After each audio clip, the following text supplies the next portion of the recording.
Hello everyone, welcome to Pragya empower studies. हमारा अध्याय चल रहा है एक समुच्चय और इसकी प्रश्नावली 1.4 का। आज हम क्वेश्चन सॉल्व करेंगे 6।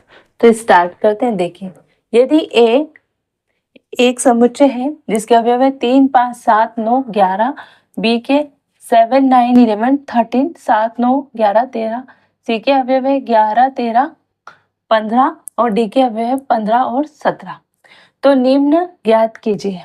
है ना, ये हमको 4 समुच्चय दिए गए हैं, उनसे हमको ए, ये जो साइन होता है इस तरह का, वो होता है उभयनिष्ठ का, या इसको कहते हैं सर्वनिष्ठ। तो ए सर्वनिष्ठ बी ज्ञात करना है। ए सर्वनिष्ठ बी, सर्वनिष्ठ का मतलब होता है जो दोनों में कॉमन हो, जो दोनों में उभयनिष्ठ हो, ए में भी हो और बी में भी हो, वो लिखते हैं। तो ए सर्वनिष्ठ बी क्या होगा, जो ए में भी है और बी में भी है। तो ए में 3 है, बी में नहीं है, 5 नहीं है, पर 7 बी में भी है, 9 बी में भी है और 11 बी में भी है। तो 7, 9 और 11, ये क्या है, ए सर्वनिष्ठ बी का हल है ना। तो ये आंसर हो गया। ठीक, जो ए में भी है और बी में भी है। अब दूसरा क्वेश्चन क्या है, बी सर्वनिष्ठ सी, यानी जो बी में भी है और सी में भी है उनका समुच्चय। तो बी में भी है और सी में भी है, तो बी में है 9, 7, 9, 11, 13, इसमें क्या है 11, 13, 15, तो 11 और 13, 11 और 13 बी में भी है और सी में भी है। तो बी सर्वनिष्ठ सी का उत्तर क्या होगा, ये 11, 13। अब तीसरा क्वेश्चन है ए सर्वनिष्ठ सी सर्वनिष्ठ डी, मतलब जो ए में भी हो सी में भी हो डी, यानी जो ए सी और डी तीनों में कॉमन हो, वो हमारा आंसर होगा। तो क्या होगा, ए में 3, 5, 7, 9, 11 है और सी में क्या है 11, 13, 15, तो इन दोनों में कॉमन तो 11 है, पर 11 डी में नहीं है। मतलब ए सी और डी में तीनों में मिलाकर कोई भी कॉमन नहीं है। 11 किस में है, इन दोनों में है पर डी में नहीं है, और इसमें 15 है सी और डी में पर ए में नहीं है। तो इसमें क्या क्या कॉमन है, कुछ भी नहीं, कुछ नहीं है, रिक्त समुच्चय यानी फाई है, कुछ भी कॉमन नहीं है, ये इसमें कुछ है ही नहीं, कोई अवयव नहीं होगा, तो ये क्या है फाई। तो रिक्त समुच्चय इन तीनों में ए सर्वनिष्ठ सी सर्वनिष्ठ डी में कुछ भी कॉमन नहीं है, कुछ भी नहीं है इसका आंसर, ऐसा समुच्चय कोई बनेगा ही नहीं। तो ये होगा फाई। फाई होता है रिक्त समुच्चय, यानी इसमें कोई अवयव नहीं होंगे जो तीनों में कॉमन हो।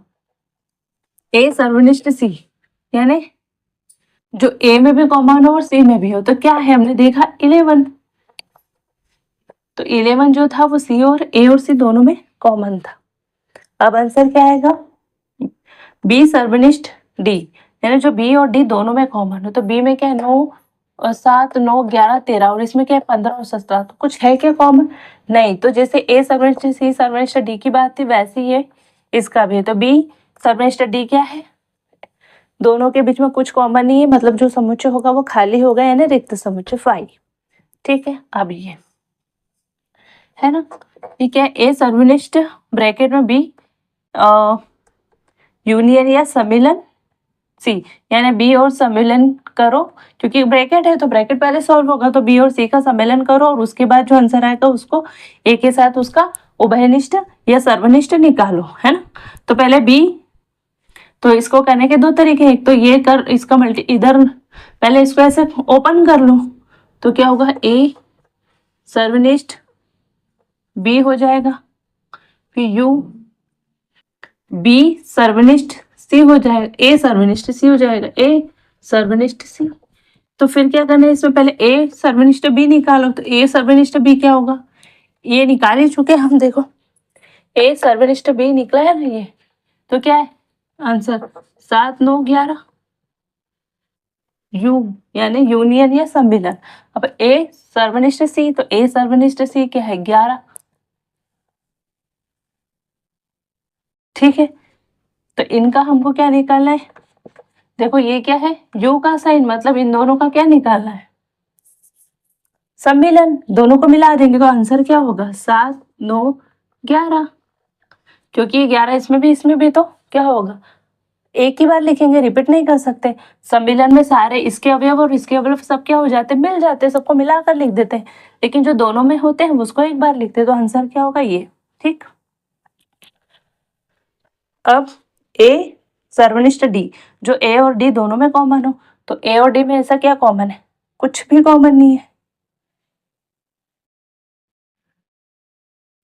तो ये भी हो गया 5। अब होगा ए सर्वनिष्ठ B union D, U union भी कहेंगे या सम्मिलन डी, तो इसको भी वैसे ही करेंगे जैसे ये किया, यानी कि ए सर्वनिष्ठ बी यूनियन हो जाएगा ए सर्वनिष्ठ डी। ठीक है, तो ए सर्वनिष्ठ इसका आंसर, ये तो इसका आंसर हो गया है ना 5 का। अब इसका आंसर ए सर्वनिष्ठ बी, ए सर्वनिष्ठ बी क्या है, ये 7 9 11 है ना, और ये क्या है यू, ए सर्वनिष्ठ डी क्या है 5, तो इसका आंसर क्या होगा ये 7 9 11, क्योंकि 5 अगर इसमें मिला भी देंगे तो इसको फर्क नहीं पड़ेगा, 5 तो खाली है, तो आंसर यही होगा 7 9 11। अब ये देखिए ए सर्वनिष्ठ बी यानी 7 9 11, और बी यूनियन सी यानी बी और सी का संघ, तो ये ए सर्वनिष्ठ बी क्या होगा, ए सर्वनिष्ठ बी 7 9 11, और ये सर्वनिष्ठ का साइन है बी यू सी, बी क्या है बी और सी, बी यू सी, तो इनका कॉमन करेंगे, बी यू सी बोलो या बी यूनियन सी है, बी सम्मिलन सी, यानी इन दोनों को मिला देंगे, बी और सी के सारे अवयव मिला के लिख देंगे, तो 7 9 11 दोनों में है, 13 दोनों में है ना, और बचा सी का ये 15। अब इनके बीच में क्या उभयनिष्ठ है, ये देखो सर्वनिष्ठ का साइन है, तो इसमें और इसमें जो कॉमन होगा वो आंसर होगा, वो सर्वनिष्ठ होगा। तो क्या होगा इसके बीच में कॉमन, 7 9 11, 7 9 11, ये आंसर होगा। 13 15 इधर नहीं है, तो आंसर क्या होगा 7 9 11। अगला क्वेश्चन, ए यू डी यानी ए सम डी और सर्वनिष्ठ बी यू सी यानी बी सम्मिलन सी, इसको ए और डी का सम्मिलन, तो 3 5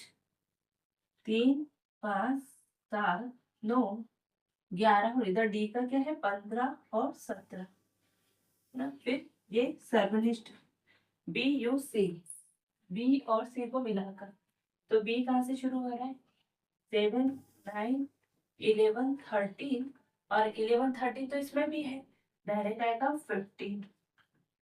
ठीक है, तो ये ए यू डी यानी ए सम्मिलन बी निकाल लिया, और ये बी सम्मिलन सी निकाल लिया, ए सम्मिलन डी और बी सम्मिलन सी ये निकाल लिया। अब इन दोनों के बीच क्या करना है, उभयनिष्ठ निकालना है, यानी कॉमन निकालना है, वही इसका सर्वनिष्ठ होगा। तो देखो इधर 3 5 7 9 11 15 और 17, यहाँ 7 9 11 13 15 है। ठीक है, तो देखो इधर है 7 भी है 9 भी है, तो दोनों में है 7 9, 11 इधर भी है 11, और 13 इसमें है पर इसमें नहीं है, फिर इसमें 15 है और इसमें भी 15 है, तो आंसर क्या होगा 15, यानी 7 9 11 और 15 इसका आंसर होगा। ठीक है, ए U T सर्वनिष्ठ B you see का आंसर होगा 9 7 9 11 15। तो आई होप कि क्वेश्चन आपको अच्छे से समझ में आया होगा, क्योंकि सम्मिलन और सर्वनिष्ठ से संबंधित सारी थ्योरी मैं पहले आपको समझा चुकी हूँ, तो वही चीजें यहाँ पर लागू होंगी, है ना। तो अगर वीडियो अच्छा लगे तो वीडियो को लाइक कीजिएगा, चैनल पर नए हो तो चैनल को सब्सक्राइब कीजिएगा, कोई भी इशू हो तो कमेंट बॉक्स में कमेंट करें, अपने फ्रेंड सर्कल में शेयर करें, 11th क्लास के स्टूडेंट तक शेयर करें। मिलते हैं नेक्स्ट वीडियो में, तब तक के लिए जय हिंद जय भारत, थैंक यू।